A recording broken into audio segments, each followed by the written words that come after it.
Bonjour chers auditeurs et téléspectateurs de la chaîne de nouvelles Julia.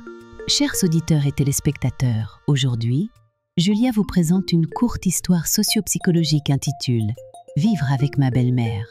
La fin est extrêmement effrayante. Caméra cache révèle un secret. Découvrez-la avec nous. J'espère que vous passerez des moments agréables et relaxants sur la chaîne. Le soleil déclinait lentement, projetant une lumière dorée à travers les grandes fenêtres de la maison cossue, niche au cœur d'un quartier paisible.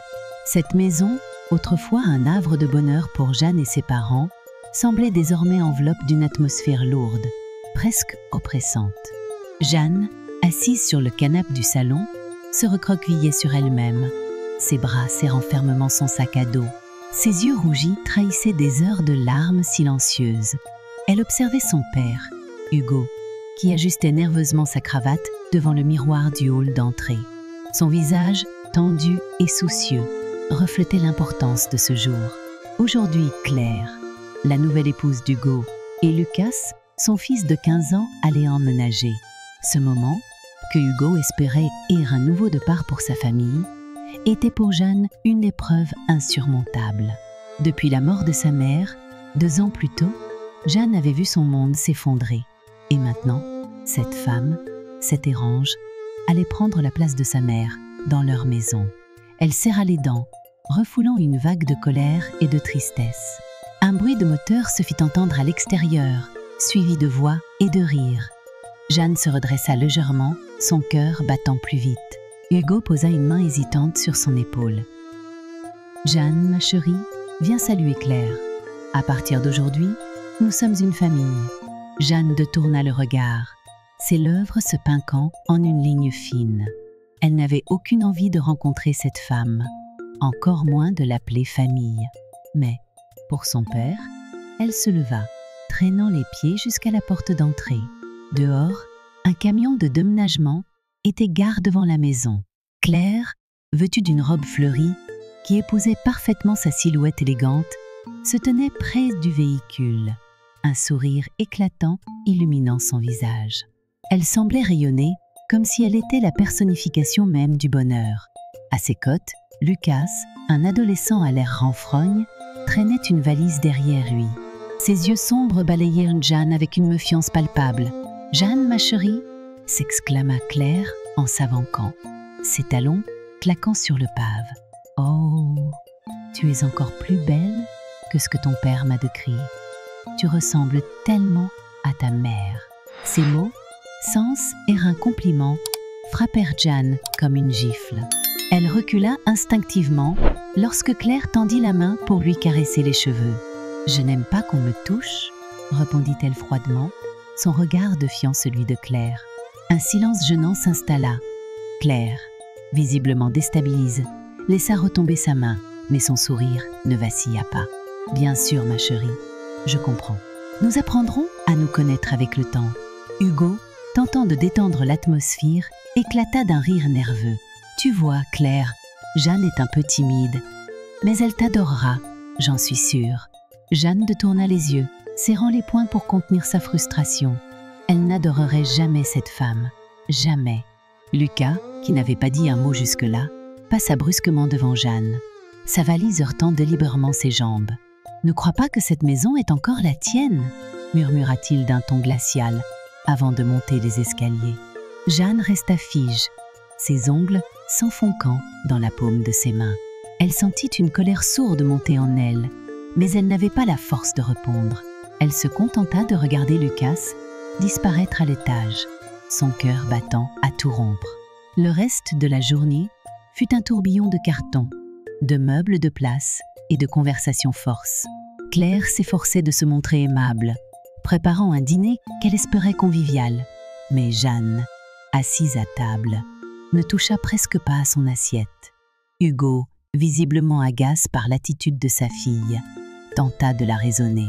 « Jeanne, goûte au moins. Claire a passé des heures à cuisiner pour nous. » Jeanne leva les yeux vers son père, ses mains tremblant légèrement. « Je n'ai pas faim, » murmura-t-elle, avant de se lever brusquement et de quitter la table. Hugo soupira, passant une main sur son visage. Claire posa une main réconfortante sur son bras. « Ne t'inquiète pas, Hugo. Elle a juste besoin de temps. Je suis prête à être patiente. » Mais lorsque Hugo détourna le regard, le sourire de Claire s'effaqua, laissant place à une expression plus dure. Ses doigts se crispèrent légèrement sur la nappe, trahissant une frustration qu'elle s'efforçait de cacher. Plus tard dans la soirée, Jeanne était allongée sur son lit, les yeux fixes sur le plafond. Elle entendit des pas légers dans le couloir et se redressa, tendant l'oreille. La porte de la chambre de sa mère, que son père avait toujours laissée intacte en souvenir, grinqua doucement. Intrigue. Jeanne se leva et ouvrit sa porte, juste assez pour jeter un coup d'œil. Dans la pénombre, elle aperçut Claire, une lampe de poche à la main, fouillant dans les tiroirs de la commode de sa mère. Jeanne sentit son cœur se serrer. Que faisait-elle là? Pourquoi fouillait-elle dans les affaires de sa mère? Elle referma doucement sa porte, son esprit tourbillonnant de questions et de soupçons. Le lendemain matin, alors que Claire préparait le petit déjeuner, Jeanne entra dans la cuisine, son regard fixe sur la femme qui s'affairait devant les fourneaux. « Pourquoi ayez-vous dans la chambre de ma mère hier soir ?» demanda-t-elle d'un ton accusateur. Claire se retourna, visiblement surprise, mais elle retrouva rapidement son sourire. « Oh, ma chérie, je voulais juste m'assurer que tout était en ordre. Je pensais peut-être y ranger quelques affaires pour libérer de l'espace. »« Cette chambre n'a pas besoin d'être en ordre, » répliqua Jeanne, sa voix tremblante de colère. « C'est la chambre de ma mère. Vous n'avez pas le droit d'y toucher. » Hugo entra à ce moment-là, une tasse de café à la main.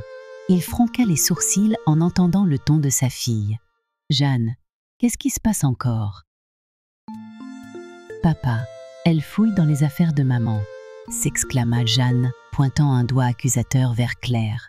Hugo posa sa tasse sur le comptoir, visiblement agace. « Jeanne, Art, Claire essaie juste de nous aider à avancer.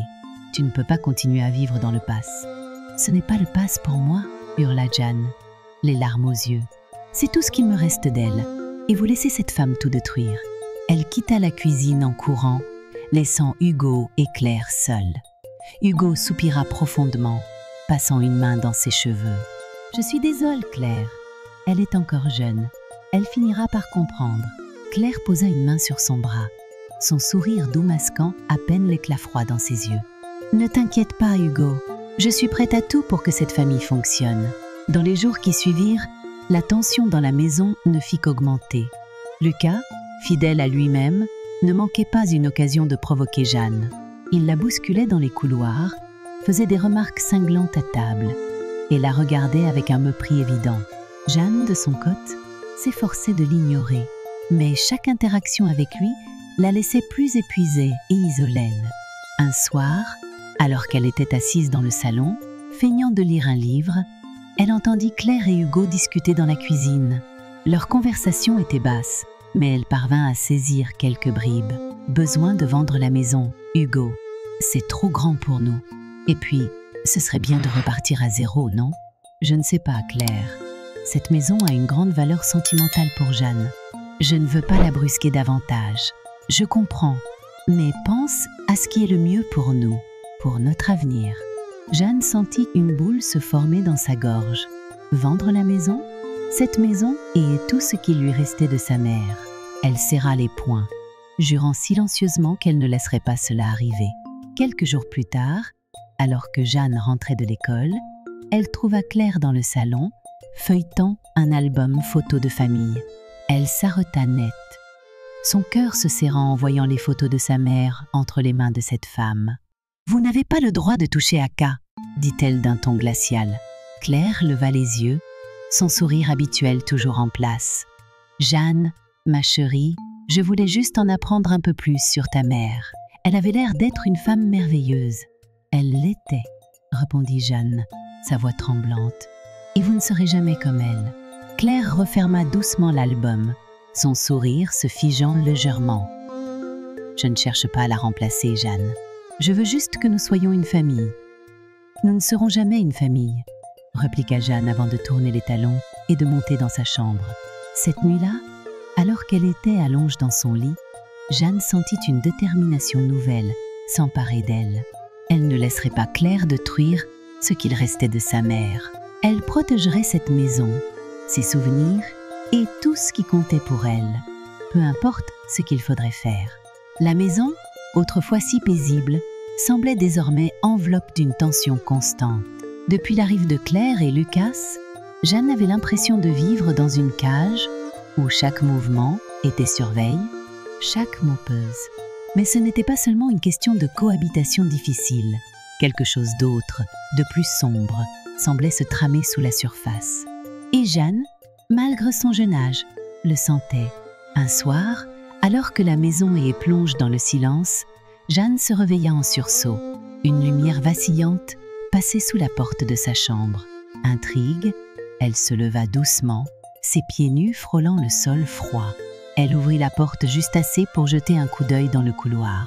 Là, elle aperçut Claire, une lampe de poche à la main, qui entrait dans la chambre de sa mère. Jeanne sentit son cœur s'accélérer. Pourquoi Claire fouillait-elle dans cette pièce, que son père avait toujours laissée intacte en mémoire de sa défunte épouse? Jeanne resta fige, observant Claire ouvrir les tiroirs et manipuler les objets avec une précision presque calcul. Elle semblait chercher quelque chose. Mais quoi? Jeanne referma doucement sa porte, son esprit tourbillonnant de questions. Elle passa le reste de la nuit à fixer le plafond, incapable de trouver le sommeil. Une certitude s'imposait à elle. Claire n'était pas celle qu'elle prétendait être. Le lendemain matin, Jeanne descendit dans la cuisine, les yeux cernes, mais déterminés. Claire était déjà là, vêtue d'un tablier, préparant le petit déjeuner avec un sourire radieux. « Bonjour, ma chérie. Bien dormi ?» demanda Claire d'un ton enjoué. Jeanne l'ignora, s'asseyant à table sans un mot. Hugo entra à son tour, l'air encore en sommeil, et embrassa Claire sur la joue avant de s'asseoir à côté de sa fille. « Jeanne, tu pourrais au moins répondre, » dit-il d'un ton légèrement reprobateur. Jeanne leva les yeux vers son père, puis vers Claire, qui continuait de sourire comme si de rien n'était. « Pourquoi étais-tu dans la chambre de maman hier soir ?» demanda-t-elle brusquement, brisant le silence. Claire se figea, mais seulement une fraction de seconde. Elle se retourna lentement, son sourire toujours en place, bien que légèrement crispe. « Oh, ma chérie, je voulais juste m'assurer que tout était en ordre. Je pensais peut-être y ranger quelques affaires pour libérer de l'espace. » « Cette chambre n'a pas besoin d'être en ordre, » répliqua Jeanne, sa voix tremblante de colère. « C'est la chambre de ma mère. Tu n'as pas le droit d'y toucher. » Hugo posa sa tasse de café sur la table, visiblement agace. Jeanne harta. « Claire essaie juste de nous aider à avancer. Tu ne peux pas continuer à vivre dans le passe. »« Ce n'est pas le passe pour moi, » hurla Jeanne, les larmes aux yeux. « C'est tout ce qu'il me reste d'elle, et tu la laisses tout détruire. » Elle quitta la cuisine en courant, laissant Hugo et Claire seuls. Hugo soupira profondément, passant une main sur son visage. « Je suis désolée, Claire. Elle est encore jeune. Elle finira par comprendre. » Claire posa une main réconfortante sur son bras, son sourire doux masquant, à peine l'éclat froid dans ses yeux. « Ne t'inquiète pas, Hugo. Je suis prête à tout pour que cette famille fonctionne. » Dans les jours qui suivirent, Jeanne ne cessa de surveiller Claire. Elle la voyait discuter au téléphone dans un coin isolé du jardin, ou ranger des papiers qu'elle semblait vouloir cacher. Chaque geste de Claire alimentait les soupçons de Jeanne. Mais ce qui la troubla le plus, ce fut une conversation qu'elle surprit entre Claire et Lucas. C'était un après-midi pluvieux. Jeanne était dans sa chambre, la fenêtre entr'ouverte, lorsqu'elle entendit des voix venant du jardin. Elle se pencha légèrement pour mieux entendre. Claire et Lucas et sous le porche, leur visage grave. « Tu dois faire attention, Lucas, » disait Claire d'un ton bas mais ferme. Jeanne commence à poser trop de questions. « Elle pourrait tout gâcher. Elle n'est qu'une gamine, » répondit Lucas avec un ricanement. « Elle ne peut rien faire. Ne la sous-estime pas, » répliqua Claire. « Elle est plus maligne que tu ne le crois. Si elle découvre quoi que ce soit, nous serons tous les deux en danger. » Jeanne sentit un frisson de glace parcourir son échine. En danger? De quoi parlait-il? Elle recula lentement de la fenêtre, son esprit en ébullition. Elle devait en savoir plus. Le soir même, Jeanne appela sa meilleure amie, Marie, et lui raconta tout. « Marie, toujours prête à l'aider, proposa de venir chez elle le lendemain pour enquêter ensemble. « On va découvrir ce qu'elle cache », promit Marie. « Je ne la sens pas, cette femme. » Le lendemain, alors que Hugo était au travail, Marie arriva à Velot. Un sac à dos rempli de matériel d'enquête, une lampe de poche, un carnet pour prendre des notes et même une paire de gants en latex. « On ne sait jamais », plaisanta-t-elle. « Si on trouve des preuves, il ne faut pas laisser nos empreintes. » Jeanne sourit pour la première fois depuis des jours. Avec Marie à ses côtes, elle se sentait un peu moins seule. Les deux filles commencèrent par fouiller la chambre de Claire. Elles ouvrirent les tiroirs, examinèrent les papiers, mais ne trouvèrent rien de concluant. Puis, elles décidèrent de s'attaquer au bureau d'Hugo, où Claire passait beaucoup de temps ces derniers jours. Dans un tiroir verrouille, elles trouvèrent un dossier contenant des documents financiers. Jeanne fronqua les sourcils en parcourant les pages. « Ce sont des papiers de la maison », murmura-t-elle. Elle essaie de convaincre papa de vendre. « Pourquoi voudrait-elle vendre la maison ?» demanda Marie, perplexe. « Je ne sais pas », répondit Jeanne, « mais je suis sûre que ce n'est pas pour de bonnes raisons. » Le soir même, Jeanne confronta son père. « Papa, pourquoi Claire veut-elle vendre la maison ?» demanda-t-elle, brandissant les documents. Hugo, visiblement surpris, prit les papiers et les examina. « Où as-tu trouvé ça ?» demanda-t-il, son ton plus sévère que d'habitude. « Ce n'est pas la question », répliqua Jeanne. « Pourquoi elle veut vendre ?» Hugo soupira, passant une main dans ses cheveux. « Jeanne, écoute, Claire pense que ce serait mieux pour nous de repartir à zéro. Cette maison est pleine de souvenirs douloureux. Elle essaie juste de nous aider. » « Non, papa, elle essaie de nous manipuler, » s'écria Jeanne. « Tu ne vois pas ce qu'elle fait ?» Hugo secoua la tête, visiblement exaspéré. « Jeanne, tu dois arrêter. Claire est ma femme maintenant. Tu dois apprendre à l'accepter. » Jeanne sentit les larmes lui monter aux yeux. Elle tourna les talons et monta dans sa chambre, claquant la porte derrière elle. Elle se sentait plus seule que jamais. Quelques jours plus tard, un événement inattendu renforça les soupçons de Jeanne. Alors qu'elle était dans le jardin, elle vit Claire parler à un homme qu'elle ne connaissait pas. L'homme, vêtu d'un manteau sombre, lui tendit une petite boîte avant de s'éloigner rapidement. Claire, visiblement nerveuse, rangea la boîte dans sa poche et retourna à l'intérieur. Jeanne attendit qu'elle soit partie pour fouiller dans la poubelle de la cuisine. Après quelques minutes, elle trouva la boîte vide. À l'intérieur, il y avait une étiquette avec un nom qu'elle ne reconnaissait pas. Elle prit une photo de l'étiquette et l'envoya à Marie. « Je vais chercher ce que c'est », répondit Marie. « Qu'à pourrait être important ?»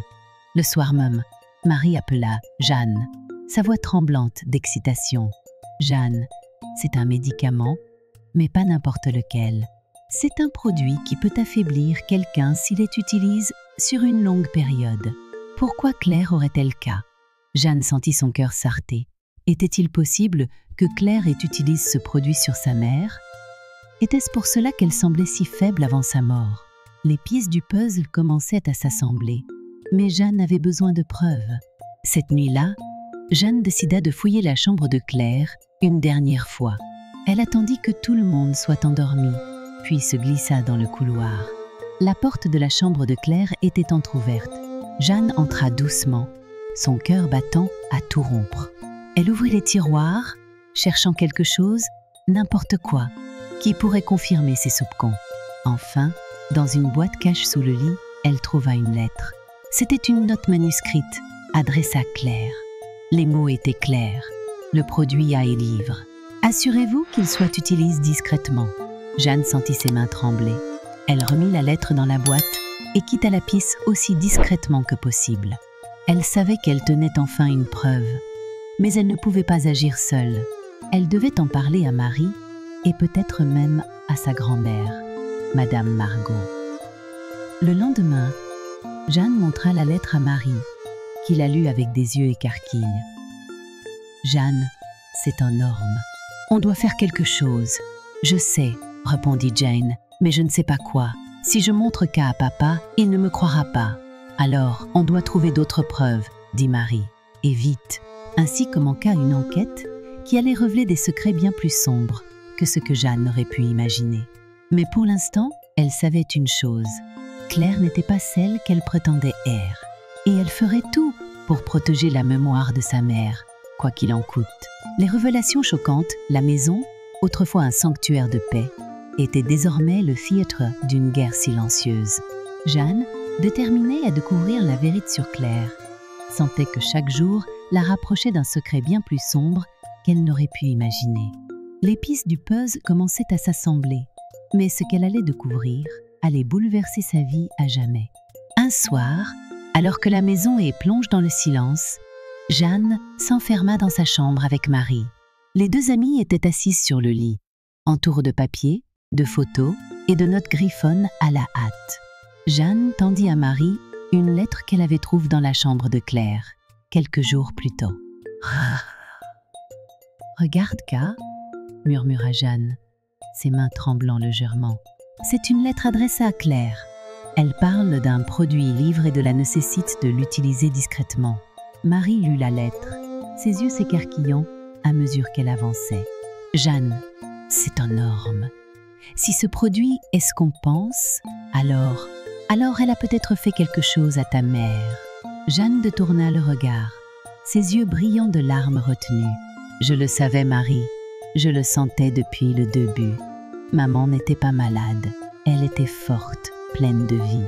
Et puis, tout a changé quand Claire est apparue. » Marie posa une main réconfortante sur l'épaule de son amie. « On va découvrir la vérité, Jeanne, je te le promets. » Le lendemain, Jeanne décida de confronter son père. Elle entra dans le bureau d'Hugo, tenant la lettre dans une main et son téléphone dans l'autre, où elle avait enregistré une photo de l'étiquette du médicament « Trouve dans la poubelle ». « Papa, il faut qu'on parle », dit-elle d'un ton ferme. Hugo leva les yeux de son ordinateur, visiblement surpris par le ton de sa fille. « Qu'est-ce qu'il y a, Jeanne ?» Elle posa la lettre sur le bureau devant lui. « Lis K, et regarde K aussi », ajouta-t-elle en lui tendant son téléphone. Hugo prit la lettre et la lut, son visage se fermant à mesure qu'il comprenait les implications. Puis, il examina la photo sur le téléphone. « Jeanne, où as-tu trouvé K ?» demanda-t-il, sa voix tremblante. « Dans la chambre de Claire. Et cette étiquette, je les trouve dans la poubelle âpre qu'elle ait reçue une boîte d'un homme érange dans le jardin. » Hugo se passa une main sur le visage, visiblement trouble. « Jeanne, tu ne peux pas accuser Claire comme K. Ce n'est pas parce que tu ne l'aimes pas qu'elle est coupable de quoi que ce soit. Papa, ouvre les yeux !» s'écria Jeanne, les larmes aux yeux. Maman n'était pas malade avant que Claire n'apparaisse. Et maintenant, elle essaie de vendre la maison, de tout contrôler. « Tu ne vois pas ce qu'elle fait ?» Hugo secoua la tête, incapable de répondre. Jeanne quitta la pièce en claquant la porte, son cœur lourd de frustration. Elle savait qu'elle ne pouvait pas compter sur son père pour l'instant. Elle devait agir seule. Plus tard dans la journée, Jeanne reçut un appel de sa grand-mère, Madame Margot. La vieille femme, qui avait toujours eu une figure de soutien pour Jeanne, semblait agitée. « Jeanne, ma chérie, il faut qu'on parle. J'ai des souvenirs, des choses que j'ai vues avant la mort de ta mère. Je crois que Claire n'est pas innocente. » Jeanne sentit son cœur s'accélérer. « Qu'est-ce que tu veux dire, grand-mère ? Je me souviens l'avoir vue venir chez vous avec un petit sac, quelques semaines avant que ta mère ne tombe malade. Elle avait l'air nerveuse. Et puis, il y a eu ce flacon que j'ai trouvé dans la cuisine. Je n'y ai pas prêté attention à l'époque, mais maintenant, je me demande, grand-mère, tu dois venir à la maison. On doit parler de tout cas. » Madame Margot accepta, promettant de venir dès le lendemain. Jeanne raccrocha, son esprit tourbillonnant. Les pièces du puzzle s'assemblaient lentement, mais elle avait besoin de preuves concrètes. Cette nuit-là, Jeanne décida de fouiller à nouveau la chambre de Claire. Elle attendit que tout le monde soit endormi, puis se glissa dans le couloir. La porte de la chambre de Claire était entr'ouverte. Jeanne entra doucement, son cœur battant à tout rompre. Elle ouvrit les tiroirs, cherchant quelque chose, n'importe quoi, qui pourrait confirmer ses soupçons. Enfin, dans une boîte cache sous le lit, elle trouva un carnet. Les pages étaient remplies de notes, de rendez-vous et de noms. Mais ce qui attira son attention, c'était une page où il est écrit « Livraison confirme ». Utilisé avec précaution. Jeanne sentit ses mains trembler. Elle remit le carnet dans la boîte et quitta la pisse aussi discrètement que possible. Elle savait qu'elle tenait enfin une preuve, mais elle ne pouvait pas agir seule. Elle devait en parler à Marie, et peut-être même à sa grand-mère. Le lendemain, Madame Margot arriva à la maison, un sac à la main et une expression déterminée sur le visage. Elle embrassa Jeanne et s'assit dans le salon, où Marie les rejoignit. « Alors, grand-mère, qu'est-ce que tu as trouvé ?» demanda Jeanne. Madame Margot sortit un flacon de son sac. C'était un flacon vide, mais l'étiquette était encore lisible. « C'est ce que j'ai trouvé dans la cuisine, il y a 2 ans. Je ne savais pas ce que c'était à l'époque, mais maintenant, je pense que c'est lit. » Marie prit une photo du flacon et commença à chercher des informations sur son téléphone. « C'est un produit toxique, » murmura-t-elle. « Utilise à petite dose, il peut affaiblir quelqu'un sur une longue période. » Jeanne sentit une boule se former dans sa gorge. Elle regarda sa grand-mère, puis Marie. « Qu'a suffi, on doit aller voir la police. » Hugo rentra à ce moment-là, visiblement surpris de voir sa mère et Marie dans le salon. « Qu'est-ce qui se passe ici ?» demanda-t-il. Jeanne se leva, tenant le flacon et la lettre. « Papa, on a des preuves. Claire a fait quelque chose à maman. Regarde K. » Hugo prit le flacon et la lettre, son visage se fermant à mesure qu'il comprenait les implications. Il s'assit lourdement sur le canapé, passant une main sur son visage. « Je ne peux pas croire K, » murmura-t-il. « Claire, elle ne ferait pas K. »« Papa, tu dois ouvrir les yeux, » insista Jeanne. « Elle a manipulé tout le monde. Elle a détruit notre famille. » Hugo resta silencieux pendant un long moment, puis se leva. « Très bien, allons voir la police. » À la station de police, Jeanne, Hugo et Madame Margot présentèrent leurs preuves. Les policiers prirent leurs déclarations et promirent d'enquêter. Mais Jeanne savait que ce n'était pas fini. Claire ne se laisserait pas faire si facilement. En rentrant à la maison, ils trouvèrent Claire dans le salon, un sourire radieux sur le visage. « Alors, où étiez-vous » demanda-t-elle d'un ton léger.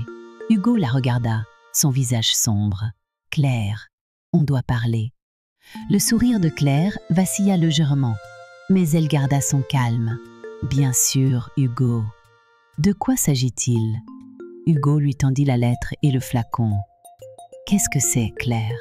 Explique-moi. » Claire regarda les objets, son visage se durcissant. « Où avez-vous trouvé K » demanda-t-elle, sa voix froide.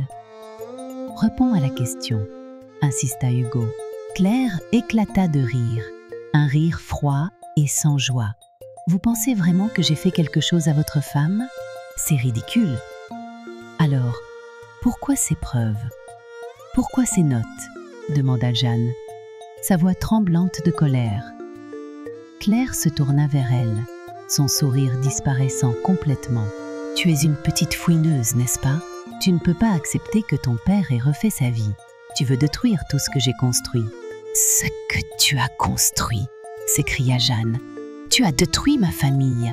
Claire s'avança vers elle, mais Hugo s'interposa. « Qu'a suffi, Claire ? La police va s'occuper de K. » Claire recula, son visage se tordant de rage. « Vous allez le regretter !» murmura-t-elle avant de quitter la pisse. Quelques jours plus tard, la police arrêta Claire. Les preuves étaient accablantes et un complice, un homme qui lui avait fourni le produit toxique, avait avoué. Jeanne sentit un poids se lever de ses épaules, mais elle savait que le chemin vers la guérison serait long. Hugo, brise par la vérité, s'excusa auprès de sa fille. « Jeanne, je suis désolée. Je n'ai pas vu ce qui se passait. Je n'ai pas proche ta mère. » Jeanne le prit dans ses bras, les larmes aux yeux. « Ce n'est pas ta faute, papa. Mais maintenant, on doit avancer. Pour maman. » La maison, bien que marquée par les événements, retrouva peu à peu sa sérénité. Jeanne, avec l'aide de sa grand-mère et de Marie, décida de créer une fondation en mémoire de sa mère pour aider les familles en difficulté. Et bien que les cicatrices de cette période sombre restent, elles devinrent un symbole de résilience et de force. Claire, quant à elle, fut condamné à une longue peine de prison. Et pour Jeanne, la vérité, bien qu'amère, lui permit enfin de tourner la page et de commencer un nouveau chapitre de sa vie. La maison, autrefois un sanctuaire de souvenirs heureux, était désormais le théâtre d'un affrontement inévitable. Les jours qui avaient suivi la découverte des preuves contre Claire avaient été marqués par une tension insoutenable. Jeanne, armée de sa détermination et soutenue par sa grand-mère Margot et sa meilleure amie Marie, savait que l'heure de vérité approchait. Mais elle ignorait encore à quel point cette confrontation allait bouleverser sa vie. Ce matin-là, Jeanne se tenait dans le salon, les bras croisés, fixant la porte d'entrée. Hugo, assis sur le canapé, semblait perdu dans ses pensées. Il tenait entre ses mains la lettre de Claire et le flacon vide, des preuves accablantes qu'ils avaient remises à la police. Mais malgré tout, il hésitait encore. « Papa, tu ne peux plus te cacher, » dit Jeanne d'un ton ferme. « Claire doit répondre de ce qu'elle a fait. À maman, à nous. » Hugo leva les yeux vers sa fille. Ses traits marqués par la fatigue et le remords. « Je sais, Jeanne, mais je ne peux pas croire qu'elle ait fait cas. Je l'aimais. Et maman, tu l'aimais aussi, non ?»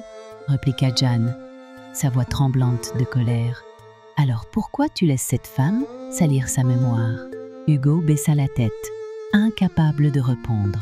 Jeanne sentit une vague de frustration l'envahir.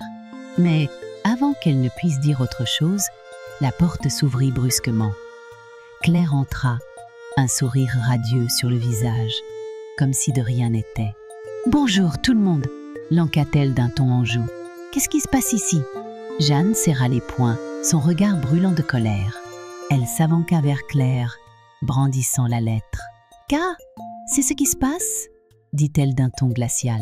« Tu veux expliquer Ka, Claire ? Ou devrais-je dire meurtrière ?» Le sourire de Claire vacilla, mais elle retrouva rapidement son calme. Elle croisa les bras, fixant Jeanne avec un mélange de mépris et de défi. « Où as-tu trouvé Ka ?» demanda-t-elle, sa voix froide. « Dans ta chambre, » répondit Jeanne, « là où tu caches tous tes secrets. Mais cette fois, tu ne t'en sortiras pas. » Hugo se leva, tenant le flacon vide.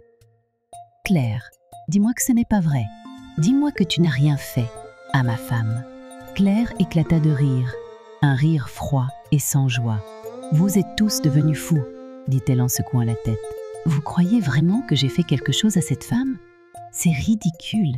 Alors pourquoi ces preuves ? Pourquoi ces notes ? Pourquoi ce flacon ?» insista Jeanne, sa voix s'élevant. Claire se tourna vers elle, son sourire disparaissant complètement. « Tu es une petite fouineuse, n'est-ce pas ? Tu ne peux pas accepter que ton père ait refait sa vie.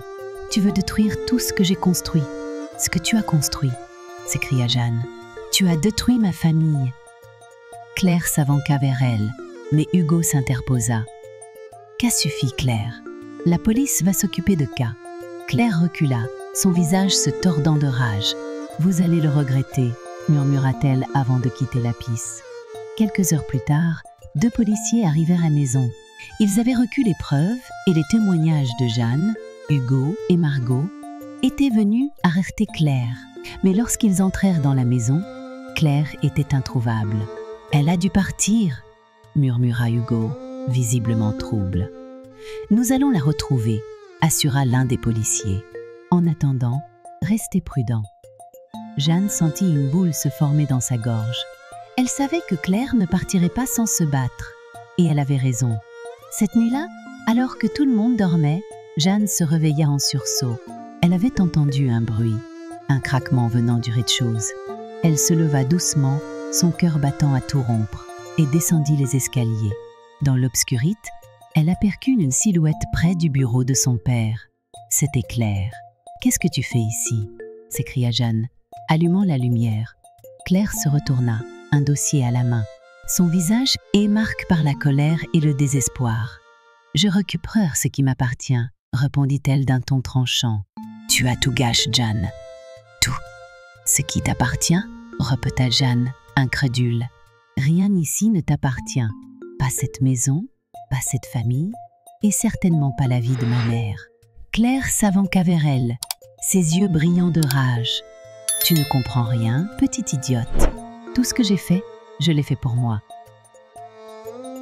Pour avoir une vie meilleure, ta mère était un obstacle. Et toi, tu es exactement comme elle. Jeanne recula, son cœur battant à tout rompre. Elle savait qu'elle devait gagner du temps. La police est déjà sur toi, Claire. Tu ne peux pas t'enfuir. Claire éclata de rire, un rire hystérique. La police? Ils ne me trouveront jamais.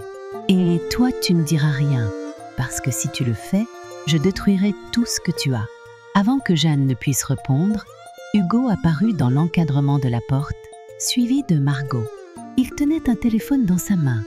« C'est fini, Claire », dit-il d'une voix ferme. « La police est en route. » Claire se tourna vers lui, son visage se tordant de rage. « Tu me trahis, Hugo, après tout ce que j'ai fait pour toi, ce que tu as fait. Tu as détruit ma famille, » répondit-il, sa voix tremblante. « Je ne te laisserai pas faire plus de mal. » Claire recula, réalisant qu'elle était pigée. Mais avant qu'elle ne puisse faire quoi que ce soit, des sirènes retentirent au loin. Les policiers arrivèrent quelques instants plus tard et menottèrent Claire, qui se débattait et hurlait. « Vous allez le regretter », cria-t-elle en étant emmène. « Vous tous !» Jeanne sentit une vague de soulagement l'envahir. C'était fini. Claire ne pourrait plus leur faire de mal. Dans les jours qui suivirent, la maison retrouva peu à peu sa sérénité. Hugo, brise par la vérité, s'excusa auprès de sa fille. « Jeanne, je suis désolée. Je n'ai pas vu ce qui se passait. Je n'ai pas protégé ta mère. » Jeanne le prit dans ses bras, les larmes aux yeux. « Ce n'est pas ta faute, papa. Mais maintenant, on doit avancer. » Pour maman, Hugo hocha la tête, déterminé à reconstruire leur famille. Quelques semaines plus tard, Claire fut juge et condamnée à une longue peine de prison. Les preuves étaient accablantes et son complice avait avoué. Jeanne, bien que soulage, savait que le chemin vers la guérison serait long. Avec l'aide de sa grand-mère et de Marie, elle décida de créer une fondation en mémoire de sa mère pour aider les familles en difficulté. Et bien que les cicatrices de cette période sombre restent, elles devinrent un symbole de résilience et de force. Un soir, alors qu'elle était assise dans le jardin avec son père et sa grand-mère, Jeanne leva les yeux vers le ciel étoile. « Maman serait fière de nous », murmura-t-elle. Hugo posa une main sur son épaule. « Elle laisse Jeanne. Et moi aussi. » Jeanne sourit, sentant enfin la paix revenir dans sa vie. La maison, bien que marquée par les événements, était redevenue un foyer. Et pour Jeanne, c'était tout ce qui comptait. La reconstruction et la réconciliation. Le soleil se couchait sur la maison, baignant les murs d'une lumière d'or. Après des semaines de chaos, de révélations et de confrontations, un calme fragile s'était installé. Mais ce n'était pas un calme vide. C'était celui d'une famille qui tentait de se reconstruire, de recoller les morceaux brises par les mensonges et les trahisons. Jeanne, Hugo et Margot savaient que le chemin serait long, mais pour la première fois depuis des années, ils avaient l'espoir d'un avenir meilleur. Dans le salon, Jeanne était assise sur le canapé, un carnet ouvert sur ses genoux. Elle griffonnait des idées pour la fondation qu'elle voulait créer en mémoire de sa mère. À côté d'elle, Marie tapotait sur son téléphone, cherchant des informations sur les démarches administratives nécessaires. « Alors, on l'appelle comment, cette fondation ?» demanda Marie, levant les yeux vers Jeanne. Jeanne réfléchit un instant, son regard se perdant dans le vide. « Tendre maman », murmura-t-elle. « C'était comme ça que papa appelait maman. Je veux que ce nom reflète tout l'amour qu'elle nous a donné. » Marie sourit, touche par la simplicité et la sincérité de ce choix. « C'est parfait, Jeanne. Ta mère serait fière de toi. » Jeanne hocha la tête, les yeux brillants. Elle savait que cette fondation serait sa manière de rendre hommage à sa mère, mais aussi de transformer la douleur en quelque chose de beau et d'utile. Dans la cuisine, Hugo et Margot discutaient autour d'une tasse de thé. Hugo, visiblement marqué par les événements, semblait plus calme, plus pose. Il regarda sa mère avec un mélange de gratitude et de remords. « Maman, je ne sais pas comment te remercier, » dit-il. « Si tu n'avais pas été là, je ne sais pas si j'aurais eu la force de voir la vérité. » Margot posa une main réconfortante sur celle de son fils. Hugo, tu as fait des erreurs, mais tu as su les reconnaître. C'est qu'à qui compte. Maintenant, concentre-toi sur Jeanne. Elle a besoin de toi. Hugo hocha la tête, détermine. Je vais tout faire pour être un meilleur père. Je lui dois K. Et je le dois à sa mère. Margot sourit, fière de voir son fils, enfin prêt à assumer ses responsabilités. Le lendemain, la maison est en effervescence. C'était l'anniversaire de Jeanne. Et Hugo avait décidé d'organiser une petite fête pour marquer un nouveau départ. Margot s'affairait en cuisine, préparant les plats préférés de sa petite fille, tandis que Marie décorait le salon avec des guirlandes et des ballons. Jeanne, quant à elle, était dans sa chambre, essayant une robe que sa mère lui avait offerte pour son 15e anniversaire. Elle se regarda dans le miroir, un mélange de tristesse et de nostalgie dans les yeux. Mais en voyant son reflet, elle sentit une force nouvelle l'envahir. Elle n'était plus la jeune fille brisée par la perte de sa mère et les manipulations de Claire. Elle était devenue une femme déterminée, prête à affronter la vie avec courage. Le soir venu, la maison était remplie de rires et de lumière. Autour de la table, Jeanne, Hugo, Margot, Marie et même quelques voisins proches partageaient un repas chaleureux.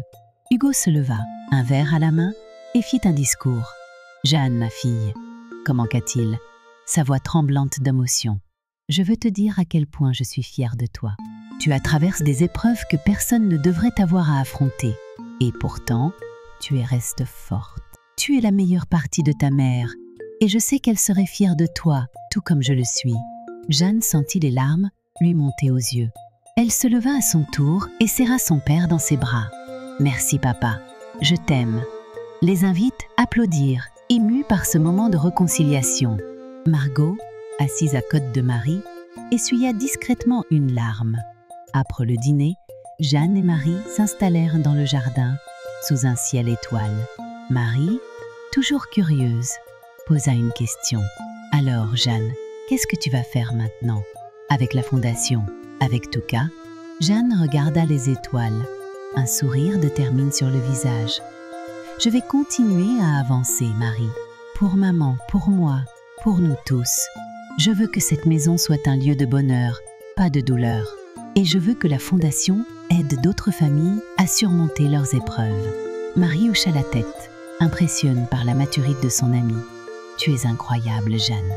Je suis fière d'être ton amie. » Jeanne sourit, reconnaissante d'avoir une amie aussi loyale à ses côtes. Quelques jours plus tard, Jeanne reçut une lettre de Lucas, le fils de Claire. Depuis l'arrestation de sa mère, il avait quitté la maison pour vivre avec son oncle. Dans sa lettre, il exprimait ses regrets et demandait pardon. « Jeanne, je sais que je ne mérite pas ton pardon après tout ce que j'ai fait. J'ai été aveugle par ma mère et je n'ai pas vu à quel point elle faisait du mal à ta famille. Je suis désolée pour tout. Je vais essayer de devenir une meilleure personne et j'espère qu'un jour, tu pourras me pardonner. Lucas. » Jeanne lut la lettre plusieurs fois. Son cœur partage entre la colère et la compassion. Finalement, elle prit un stylo et répondit. « Lucas, je te pardonne. Pas pour toi, mais pour moi. Je ne veux pas vivre avec de la haine dans mon cœur. J'espère que tu trouveras un moyen de te racheter et de devenir quelqu'un de bien. Bonne chance. Jeanne. » En envoyant la lettre, Jeanne sentit un poids se lever de ses épaules. Elle savait que pardonner ne signifiait pas oublier, mais c'était une étape nécessaire pour avancer. Pendant ce temps, Claire, enferme dans sa cellule, faisait face aux conséquences de ses actes. Elle passait ses journées à ressasser les événements, à se demander comment elle avait pu tout perdre. Mais malgré tout, elle refusait d'admettre sa culpabilité.